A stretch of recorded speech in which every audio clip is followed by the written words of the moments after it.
Hi, I'm Kelly and I'm here with Karyn, and we're here to answer your grief questions. And it's spring, it's getting close to May, so there's another holiday on the horizon, and it's Mother's Day. And for many people, Mother's Day is really difficult. So the question is, I'm struggling with the approach of Mother's Day. How do I handle the next month or so? Yeah. So, as we're recording this, we're a month away from Mother's Day, and I've been finding with the people I'm working with that it's a topic already coming up. I don't know about you, but I'm already seeing in my emails, for different like marketing and companies that are geared toward women. Mother's Day is coming, so people are reminded whether they want to be or not. It just starts coming. And it's interesting because we so often talk about the holidays and we think about like, the Christmas, Thanksgiving, New Year's, Hanukkah. And really, this is like the second set of holidays in the grievers calendar that is really especially hard is Mother's Day and Father's Day. Really, really hard for people who've lost a parent.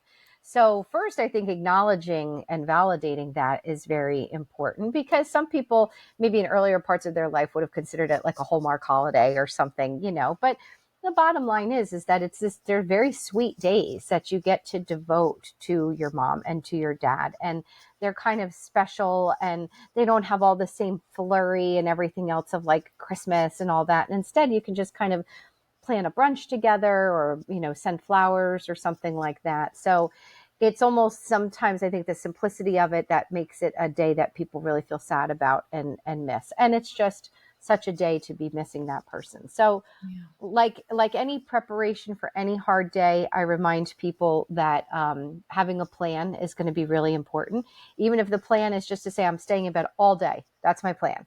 It's a plan. We don't want to hope that if we can just have the time pass, get through the day, that we're going to be okay. It's better to try and make a decision ahead of time. You can always change your mind the day of it. Maybe you wake up and you're supposed to do something big and you're like, I can't do it. Or you weren't going to do much of anything. And you're like, you know what? Actually, maybe I would like to go do a little something. But try to have some sort of plan is helpful. I also tell people to be really mindful of their social media. The emails, things like that are coming through. Yes. Those are big ones. Well, I'll And there pause is there. some Tell me what you're Well, thinking. there's actually some of the websites where you can ask for them not to send you for Mother's Day or things like that. Yeah, I've There's seen I've like the opt out. Yeah, and specifically for that. But for me, I mean, I'm 30 years out. I still won't go to a restaurant on Mother's Day because it's going to be all moms and their families. And Yeah. I don't have children, so I'm not I'm not celebrating with anybody. I have my puppy. I don't think he's going to be buying me a Mother's Day present, but it's as we know with most holidays, it's usually leading up to the day that's sometimes worse than the actual day. And so being planful, being mindful of that and being practicing that self-compassion as we move along, because you're going to walk in the store and the card aisle is going to be all the Mother's Day cards, right? It's already going to be out there. And so just being prepared for that and knowing that and making sure you're taking care of yourself. For me, I'm on a new tradition for Mother's Day, which I actually really like. And I'm going to do it again this year. And I live in upstate New York, and there's a local charity that's called Kelly's Angels, not named after me, but Kelly's Angels, and it benefits grieving children. Hmm. And they do a 5K race every Mother's Day, and it's called the Mother Lovin' 5K. And so I've done it now. This will be my third year of doing that.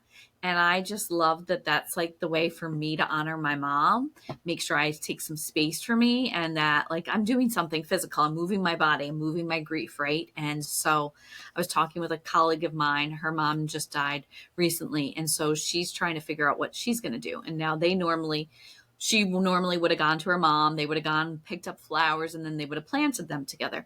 So she is planning on still going to buy flowers, and her sister and her dad are still going to plant the flowers that her mom would have planted. Hmm. So there's little things you can do, but she also feels like she wants to do something else, and she really would love to do this race with me. And I would love to get all like the motherless daughters together and be able to do this together and have our own little like section on the race, because I just think it's a nice way to honor them and remember them, but also like do something for us. Yeah, absolutely. Well, and I think a really important takeaway for someone hearing your story is that you're talking about being 30 years in, and in the past 3 years, you found a new tradition. Yeah, You exactly. It know, took me a little while. well, but I mean, that's the point. It talks about the evolution, and it talks about how your needs change. And so when we talk about making a plan, sometimes there's a lot of pressure on what that plan's going to be. What you do this year versus what you do next year, it can always change. We're just trying, Mhm. especially for somebody who's in the early days, to just survive. Mhm. That's a big part of it. Exactly. And I think, yeah, most people would suggest kind of avoiding the bigger public places. That can be difficult. If someone is a mother and they've lost a mom, they may have people kind of pushing them and encouraging them to be going out and participating, and they may not want to do that. So trying to let people know what it is that you want, I think, is going to be really important too. Yeah. Um, it's hard. It's like all of the different holidays and everything that we talk about. But again, as it approaches, and then the day itself, staying out of the restaurant, staying off of social media. I Yes. cannot say that enough.